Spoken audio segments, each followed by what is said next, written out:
Namaste and welcome to this exciting new episode of Sathology Debunking Mythology. Sat means truth, Logos means a study or science, Sathology means a science of truth, a study of truth. Opposite of that is mythology. Myth means a fake lie, imagination, and mythology means science or study of fake lie or imagination. My question to all of you, why would you take mythology as a title for your own history? Isn't that oxymoronic or not intelligent, where you are actually saying that your history is a fake and you're studying something fake? And that has been done to millions of natives all over the world. The biggest native population, like people who have never been converted to the religious faiths, is Hindus. And there are tribes in Chile, Bolivia, Argentina who have never converted to church, and some tribes in Brazil also, and some tribes in Peru and Ecuador and other countries in South America. Europe did not have the original Christian culture. Europeans have a different culture. The natives called Romanis have been forcefully converted, and some of them are called themselves Christians, but they were all Hindus in origin. Even an Indian minister, Sushma Swaraj, claimed that. So today we are continuing with a list of kings. So those Indologists or Indologists who follow the Western mindset, or the people who follow the Western chronology model, have been deliberately avoiding the information of Indian royal kingly heritage. So without delay, let us begin. We have very good friend and also researcher, Dr. Raja, Dr. ML Raja. He's an eye doctor, but he's opening our eyes with this particular topic. So without delay, let us welcome him. So welcome, Dr. Raja, to the show. SLI, sir. So Namaskar to all. I thank Aditya ji, Sathology team, and also the eminent personalities who are watching this session live, and also the great scholars who are going to watch when it come openly.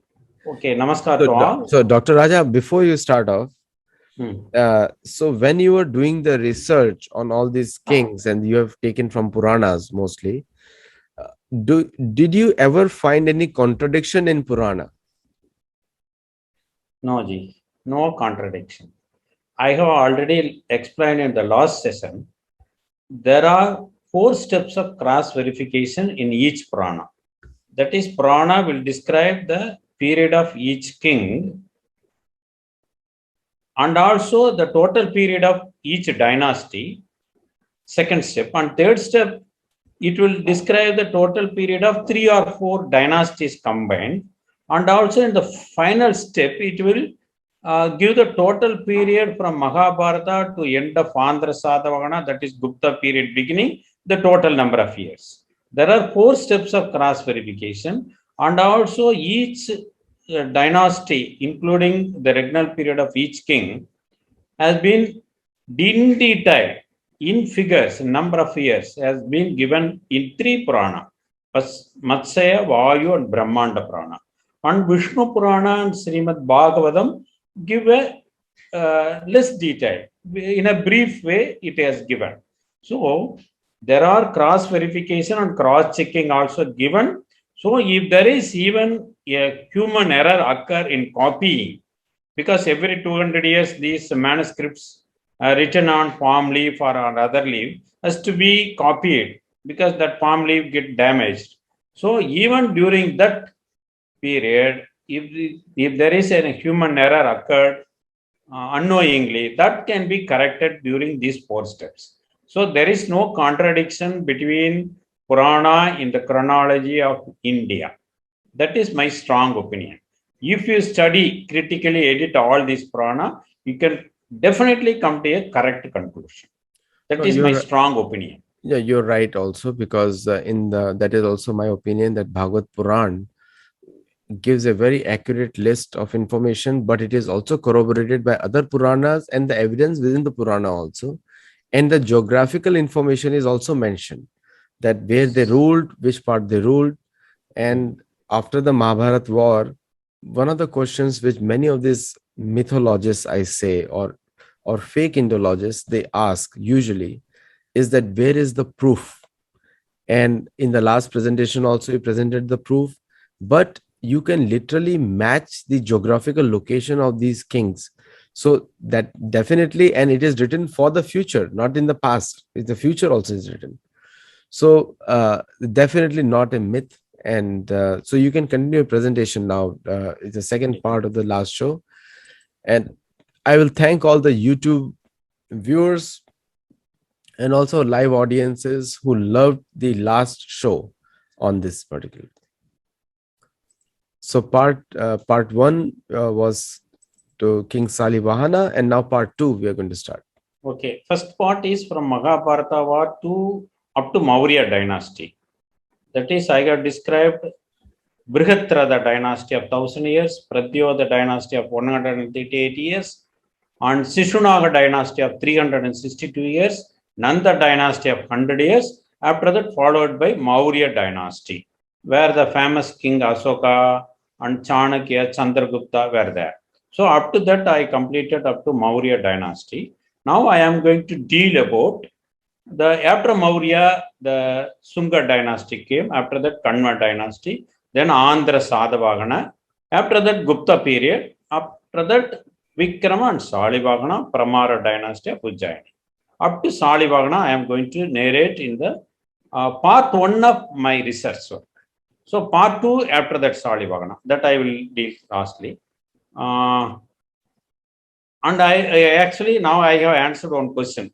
What is Purana and everything, how there is cross verification. And the time of Purana also I want to stress, because I got stressed in the last period itself, because these Purana, Vayu, Matsya and Brahmanda Purana describe the periods of king, sixth king, up to sixth king from Mahabharata in Bhutakala, that is in past tense, the seventh king in present tense, and also after that in Bhavishya Kala, that is in future tense. So that shows the Purana were written 237 to 287 years after Mahabharata war, that is around 2900 BC only. That is a strong proof.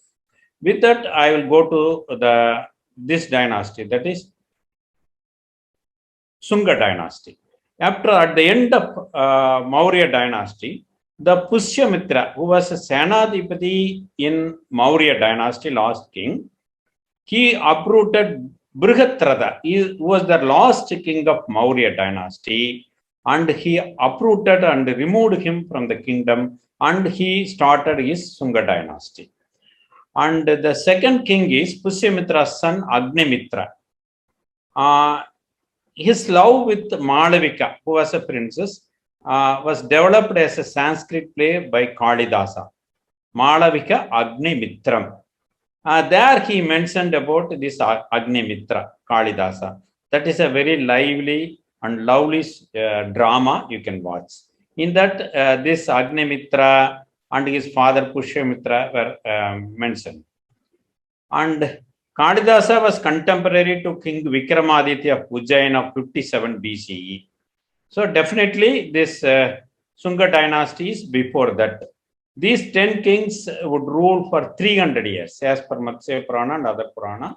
That is average period of each king is 30 years. That is acceptable. And after that, the last king of Sunga is not in good condition. So his minister Vasudeva Kanna, he removed him from the king Simhasana and he became the king. That everything is detailed in Kaliyuga Rajavardhana, why he has removed his king. And after that, in this Kanva dynasty, there are 4 kings. They would rule 85 years as per Matsya Purana. So each king has a ruling period of around 21 years. That is also acceptable. Then this Matsya, Vayu and Brahmanda Purana, they clearly mention, I have already told about the cross-checking point. There is a spelling mistake. You have to read as Mahapadmananda. That is from Mahapadmananda up to Andhra Sadhavahana period. There are a number of years. The time interval will be 836 years. 836 years for Maurya rule, Sunga rule, and Kanva rule, and Nanda rule. Nanda rule is for 100 years. I have already explained. Now I have explained Sunga rule 300 years and Kanva 85 years. So 485. So 836 minus 485 is the number of years ruled by Maurya dynasty. So it is comes around 351 years. So from that we can calculate the period of Maurya dynasty. So there are cross verification points then and there in Purana. So there is consistency with all these Purana. You can see all the three Purana, Matsya, Vayu and Brahmanda Purana, they exactly gave the number 836. 836, not 837 or not 835. Exactly all these Purana give 836 years. So there is definitely consistency between Purana that we can prove with this point, and also the period of Maurya dynasty we can derive from this 836 years. After this Kanva dynasty, the Simuka Sisuka, who worked under the last king of Kanva Vamsa, that is Susarama, he removed his king and he became the king of Magadha, and it was the beginning of Andhra Sadhavahana dynasty. The many kings, important kings are, Gautami Putra, Sadakarani, Krishna, Hala. Hala, other name is Purnavarman, and Puloma 1 and 2, 3 are very important kings. This Kala Raja, that is Purnavarma, his other name, was contemporary to Adi Sankara. We know Adi Sankaracharya, and I describe in Indian eras. I have excellently explained in detail the period of Adi Sankara and how his period is expressed in Kali Yuga years in Punya Sloka Manchari and Prachina Sankara Vijaya, how it exactly fit with the Sri Harsha era of 457. That I explained in that. So he is contemporary to Adi Sankara, and two Indian eras, my talk established the period of Adi Sankara around 509 BCE. So this Kala Raja should be around 509 BCE. That we can know from date of Adi Sankaracharya. Prachina Sankara Vijaya mentioned 2625th year of Kali Yuga. So Kali Yuga began in 3101 BCE. Inscriptional evidence I have shown in my first lecture in Sathology. So based on that, Adi Sankara Moksha period, that is when he left the world around in 476 BCE. So the period of regnal period of Kala Raja was around 500 BCE. That also fit with the Purana chronology. So each one thing is fit with Purana. Purana is corroborative to Adi Sankara's date given in Prachina Sankara Vijaya and Punya Sloka Manjari. And these two texts are corroborative to Purana. So if we read all texts, it will give the same thing. Not only there is consistency within Purana, there is consistency within Purana and other texts also. That we should understand. And Aditya Ji told that not only the Purana gave the regnal period, the geographical location also it has given. That is an excellent point, because various Janapada were described in Mahabharata text of Veda Vyasa, and this Purana also mentioned the contemporary kings between Mahabhatmananda up to Andhra Sadhavahana and after Andhra Sadhavahana also. That is 7 kings of Andhra Bridya. Andhra Bridya means servant, or who worked under his master. So this Andhra Sadhavahana servants were Gupta. That we know from Purana. So even Purana mentioned that Sri Parvatiya, Andhra Sri Parvatiya. Other name of Gupta is Sri Parvatiya for Gupta. And 10 kings of Abhira, 7 kings of Gardabila, 18 kings of Saka. There are Saka kings also there. 8 kings of Yavana. So we wrongly thought Yavana were Greek. No. Even in Ramayana, Yavana were mentioned. Mahabharata mentioned Yavana. Purana also mentioned Yavana. So Yavana doesn't mean Greek. In the same way, Saka also doesn't mean a foreigner. They are outcasted Satriyas. They born out of Kamathenu. That I explained when I explained this Sri Lanka, Lanka of Ramayana. And 14 kings of Tusara, 13 kings of Garunda, and 19 kings of Puna. Puna also mentioned. And Kila kings. These are all contemporary kings or future kings to these 4 dynasties. And Matsya Purana mentioned in the 273rd Adhyaya, 23rd Sloka, about Andhra Sri Parvatiya.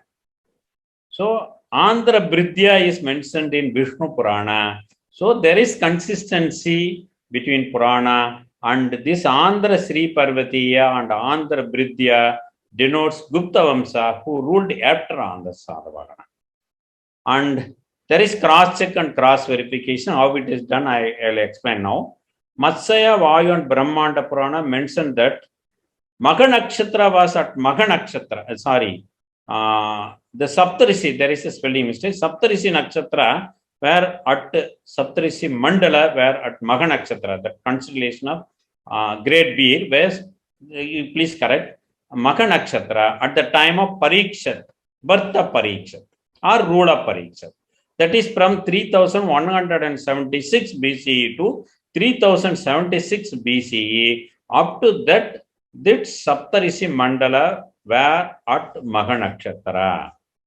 And this Purana mentioned that it will be at 24th Nakshatra within the ruling period of Andhra Sadhavahana.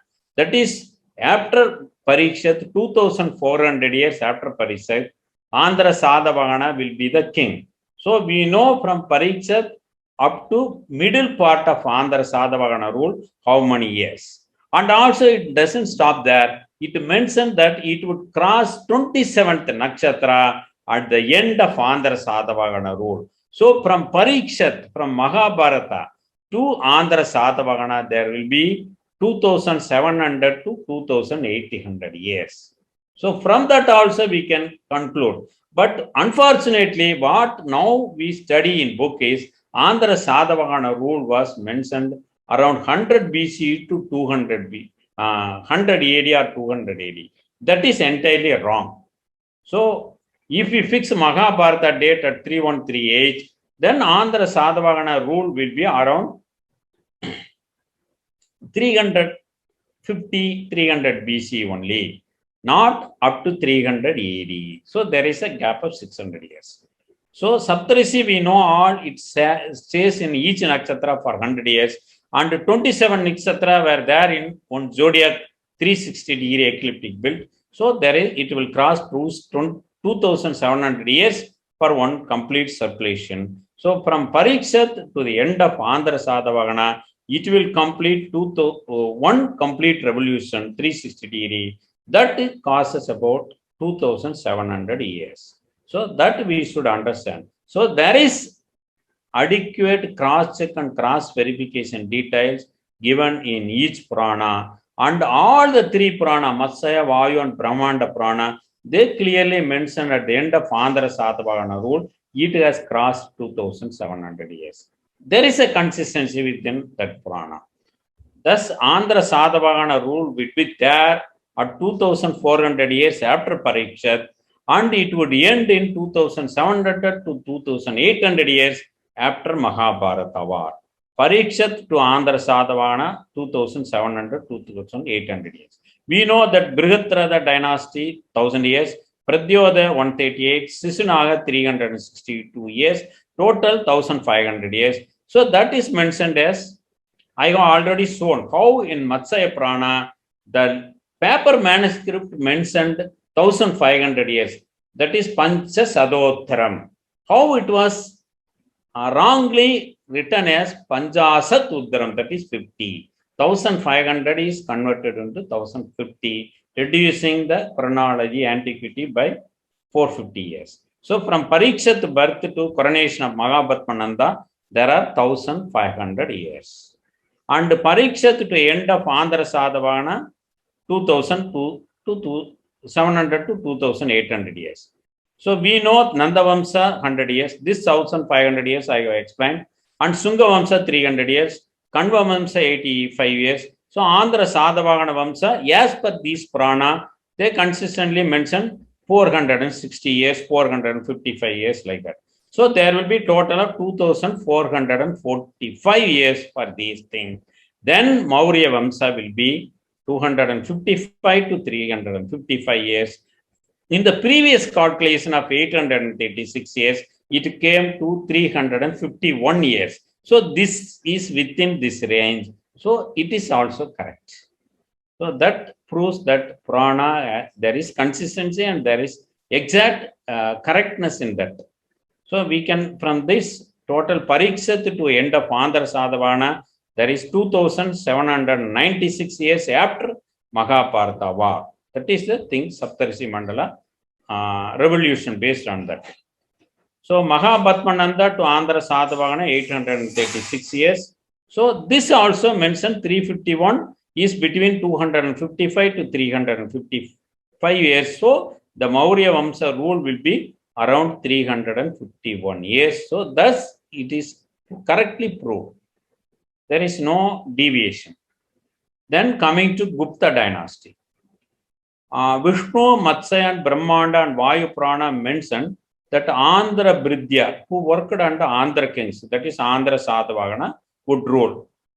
Matsya Purana mentioned them as Andhra Sri Parvatiya. Gupta kings are also known as Andhra Bridya or Sri Parvatiya. Kali Yuga Raja Vriddanta in ancient Sanskrit text mentioned that there are 7 Gupta kings, they would rule in 245 years. This Kali Yuga Raja Vriddanta, these sloka were given in the Journal of Bihar and Orissa, Royal Asiatic Society Journal. It is given. These 7 Gupta period, each sloka is given. What is their ruling period? Everything is given. So this is up to 3041 years after Mahabharata war, the Gupta period will be there. So Gupta period become started in 342 years and it will end in 97 BCE. 342 BCE to 97 BCE is the end of Gupta rule. So Gupta rule is for 245 years, start from 342 BCE to 97 BCE. After that, Vikramaditya Pramara dynasty of Ujjain become Eka Chakravarti, the king of whole India, whole Bharat. His rule began in 82 BCE and he started his era Vikrama Samvat in 57 BCE. That is the thing we have to understand. So immediately after Gupta rule, there may be some period of anarchy, but Vikramaditya came and stopped that anarchy and he took whole control of India. Gupta era inscriptions I have detailed in Indian eras, so I will pass through fastly. This is an inscription issued by Bandhu Varman, son of Vishwavarma.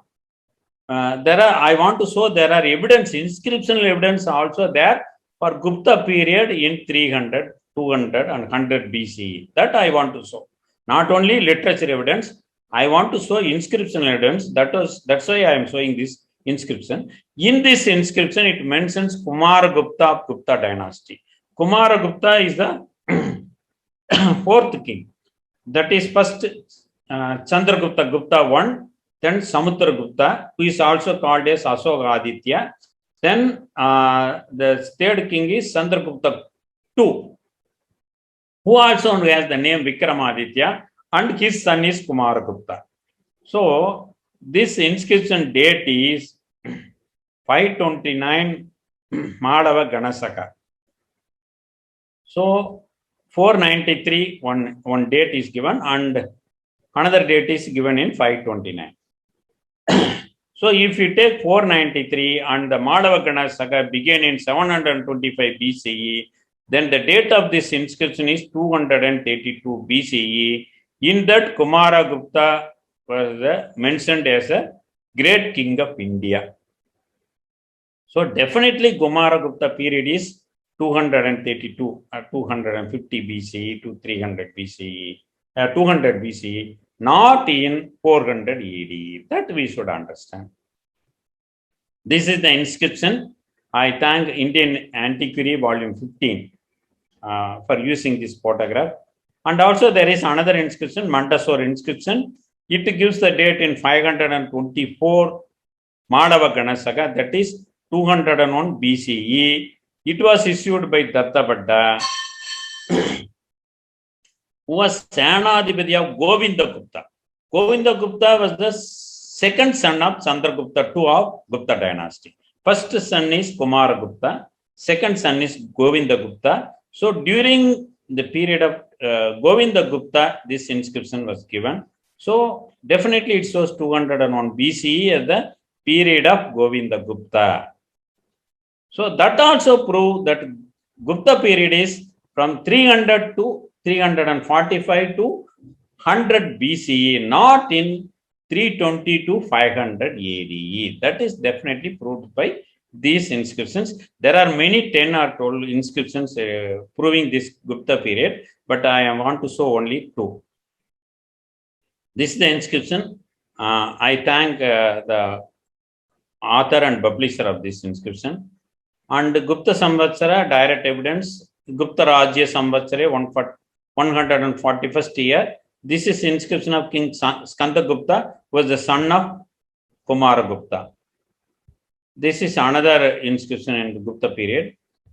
And after the end of Gupta period, I told that for 10 or 15 years, there may be some confusion in ruling. After that, Vikramaditya took the whole control of Bharat, and he was the famous king of Pramara dynasty of Ujjain. Now, because what the Western Orientalists, they pushed forward the Maurya dynasty into 300 BC. So this Sunga and Kanva and Andhra Sadhavahana period also pushed forward. So this Andhra Sadhavahana period will come in 1st century BCE and 1st century AD. So in the same period, they cannot keep Vikramaditya of Ujjain, who started his era in 57 BCE. So they told the Andhra Sadhavahana they are ruling majority portions of India. So Ujjain was under their rule. At the same time, they cannot say that Vikramaditya is ruling Ujjain and he was the Eka Chakravarti, the great king of India. So there cannot be two swords in a same thing. So that what they planned is, initially even William Jones and many persons accepted King Vikramaditya as a historical person and as a great king of India. But later on, when they rearranged the chronology wrongly, they cannot fit King Vikramaditya in the same period of Andhra Sadhavahana. So what they told is, he is a mythical king. He is only mentioned in a literature and folk stories. He is not actually ruled India. But we can see there are more than 10,000 of inscriptions that were dated in Vikrama Samvat 57 BCE, and this Vikrama Samvat was started by this same king Vikramaditya. So our almanac and our daily calendar and also more than 10,000 inscriptions, they strongly prove that King Vikramaditya was a historical person and he ruled India in 1st century BCE.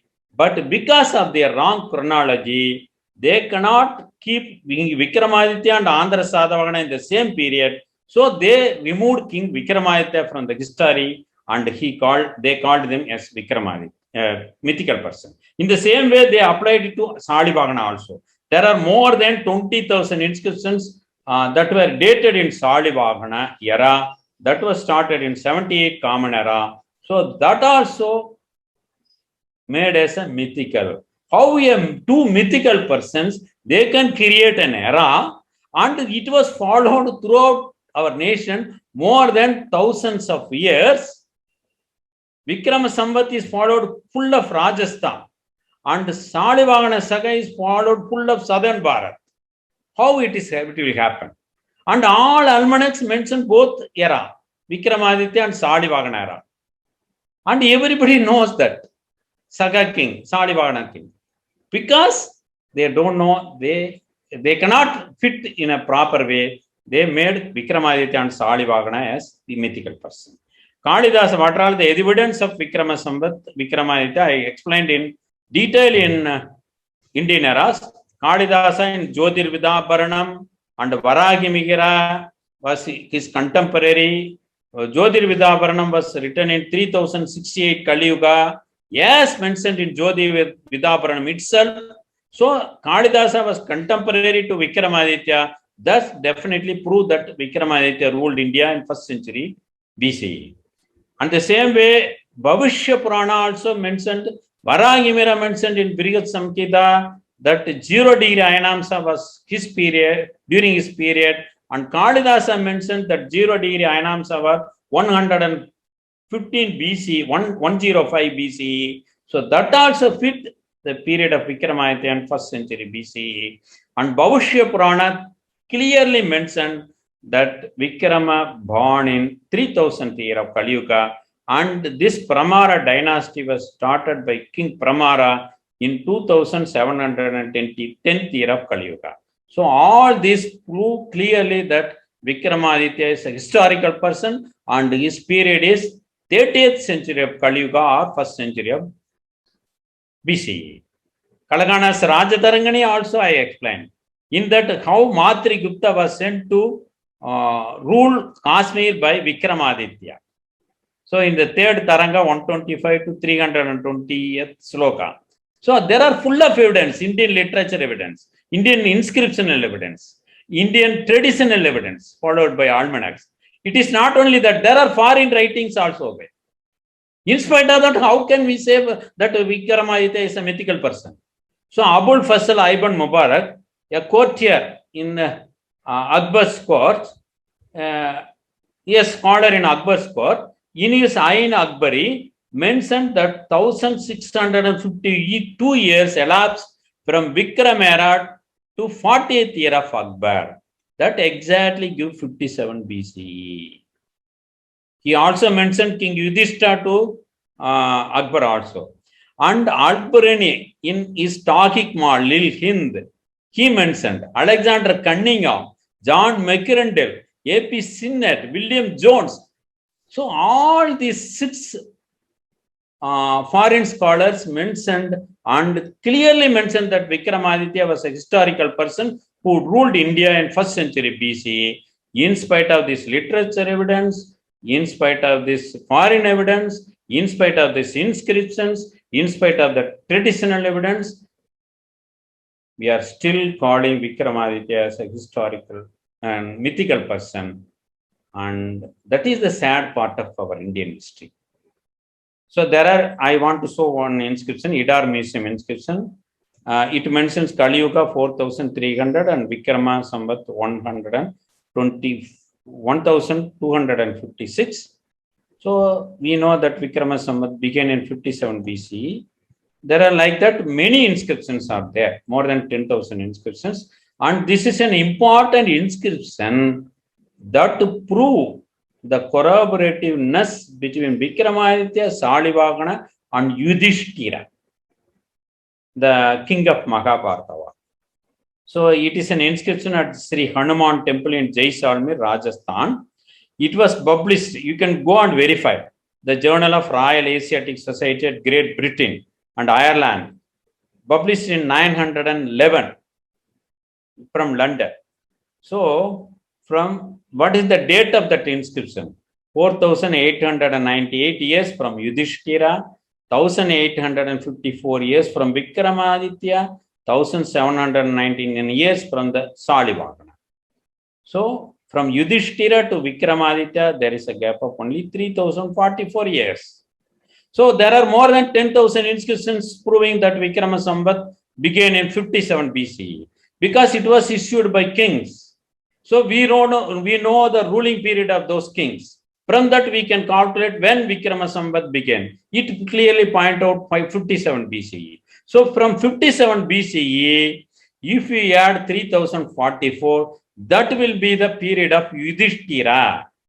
So Yudhishthira period is around 3101 BCE. Then it means that Mahabharata war would have been fought only around 3140 BCE, not less than that or not more than that.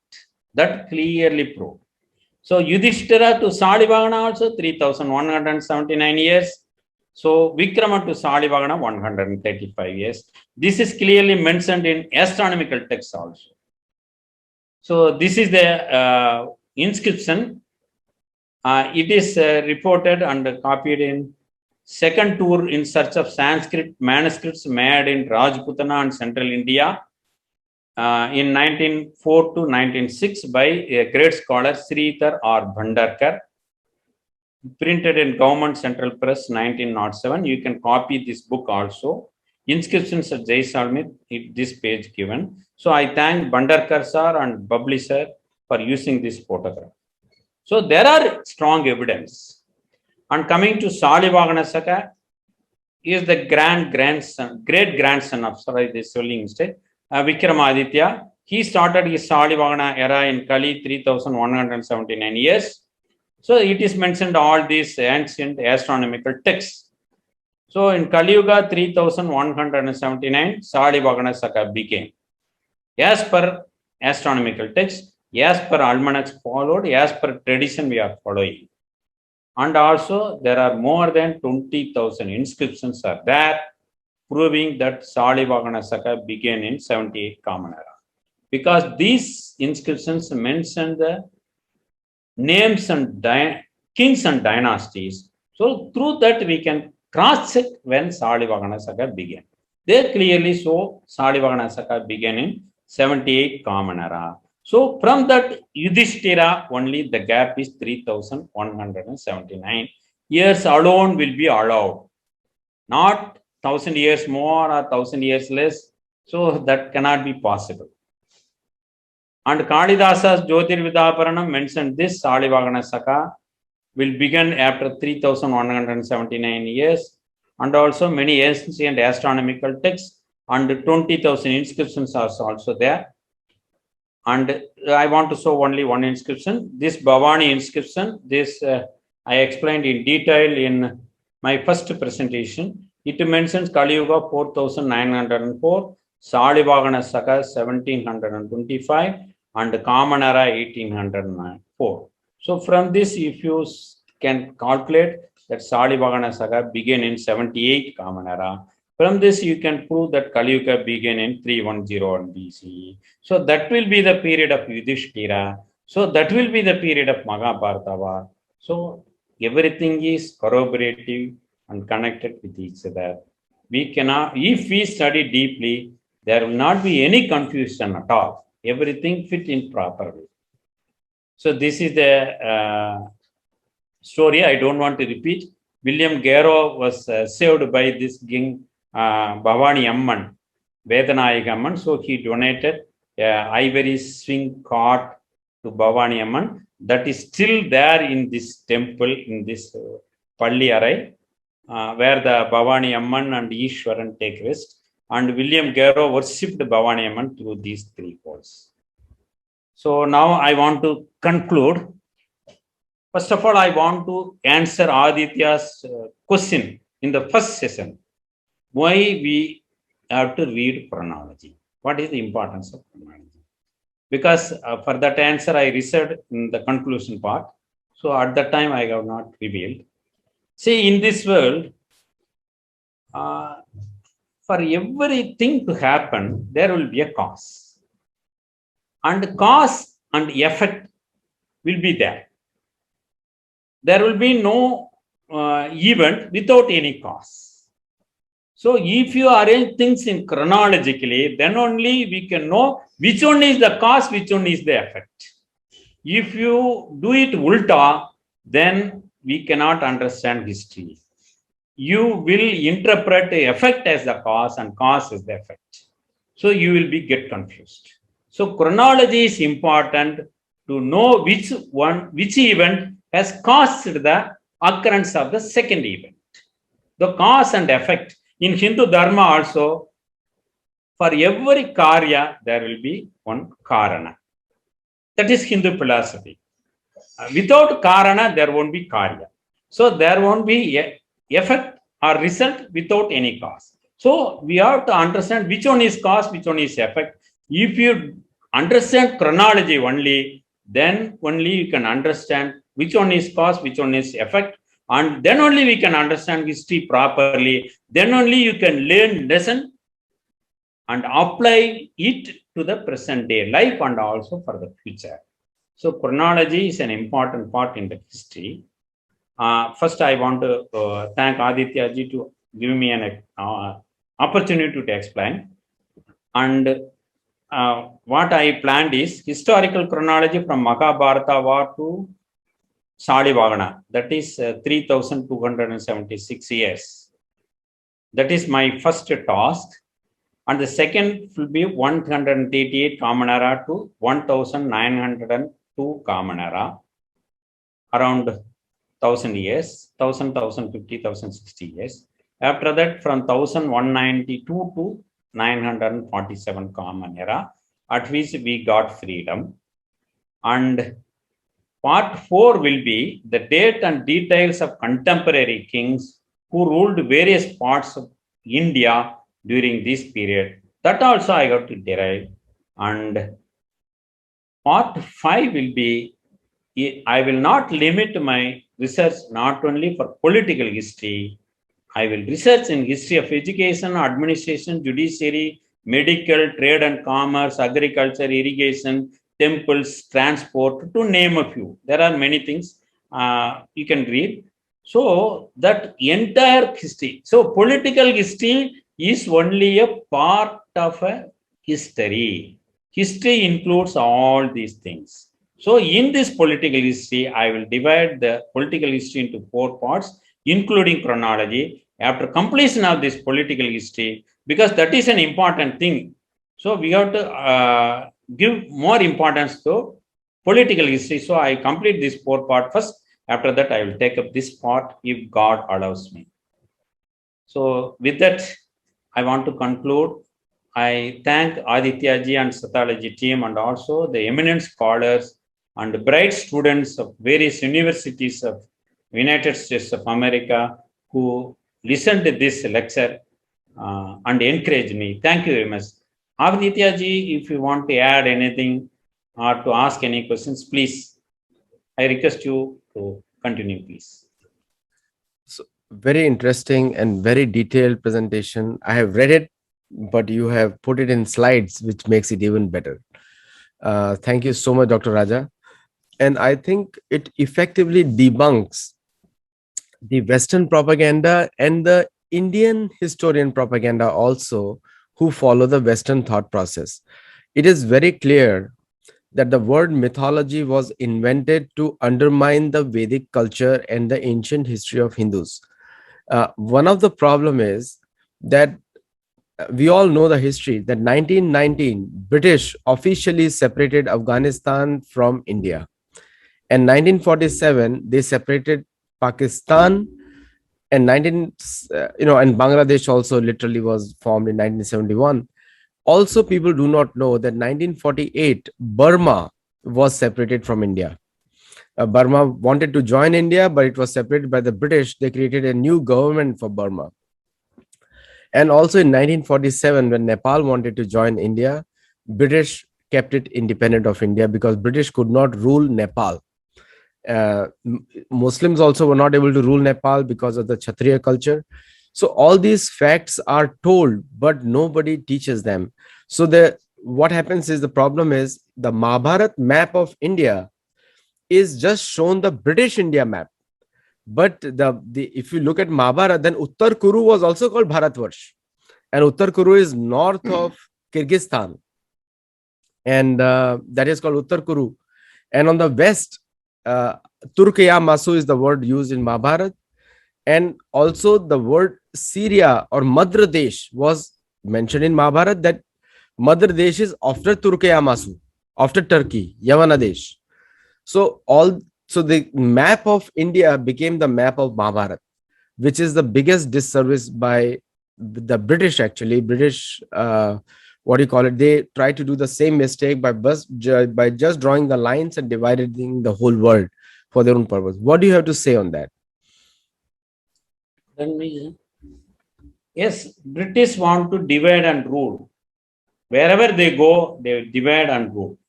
Even in USA also, in every part of our nation, because they want to rule, so they created divisions among the natives. In India also, they not only they tried to divide southern India from northern India, but fortunately at the time they couldn't do it. So they divided Afghanistan, they divided Pakistan, Bangladesh, they divided Nepal, and also they divided Burma from us, they divided Sri Lanka from us. Like that, they don't want to India to become a superpower. That is their mentality. Even after leaving also, they don't want India to develop. Not only they See, one divided, famous saying is there. Some people will give wherever they go. Some people will happiness. Wherever they go, they will give happiness to that area. Some people will give happiness whenever they go out of this area. The British people belong to the second category.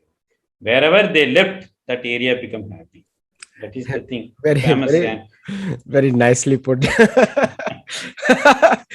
Very nicely put. It And was actually, mentioned by Sripati Sastri, a famous historian from Maharashtra. yeah. So one of the things is, the problem with the Indians, and I have no say problem, but I'm just saying the way they have been taught history is that they always look up to the West for validation, and that is the success of Max Muller and Macaulay. So my challenge to all the Indians and also the Americans also, when will you start quoting your own Indian authors and Indian historians, accepting the Western mindset authors like Romila Thapar and what is his other name, Irfan Habib and all this? Other than them, when will you start quoting genuine Indian authors?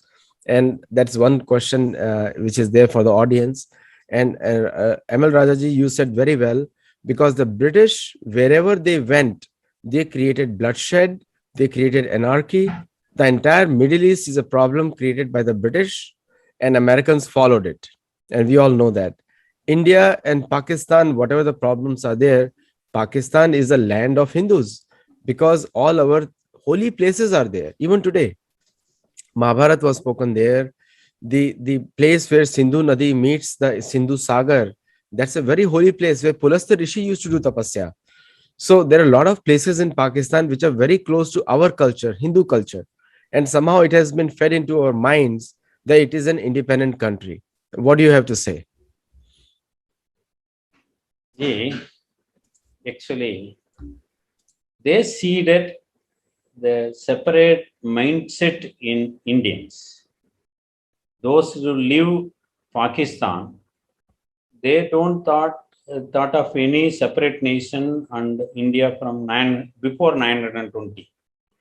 When Muhammad Ali Jinnah was there in Britain for a few years, before that he was a strong patriot. When he was there in UK, in London for a few years, Jinnah before going to UK, Jinnah coming from UK, if you study the life history of Jinnah, you can understand. They seeded the separate mindset and also the enmity between Indians. It was seeded by British only. So that's why they want still Pakistan people to hate India. Then only they can sell initially their interest. Now many people are doing that. After British has not able to do it, it was followed by many countries. So because they don't want a united action from all Indians, for those who are living other area within India also. That is their mindset. They want to always divide and rule and loot. That is the thing. So we should come out of that. And what you are told is we don't need any certificate from Westerners. We don't need any validation from them. We need validation from our rishis. We should abide their wordings. If you do it, we will be very clear and knowledgeable. If you need anything, everything should be accepted by Westerners, that we cannot do anything because they won't accept whatever truth we say, they won't accept. So British mindset is there. Every people who don't want India to develop, their mindset is there. So we should understand and we should plan accordingly. Very well said, Dr. Raja, and thank you all the viewers for watching. And do let us know your feedback. Ask questions because questions and answers is our tradition, and you will not get that in Abrahamic thought process. In Abrahamic thought process, if you ask a question, you're thrown out of the assembly.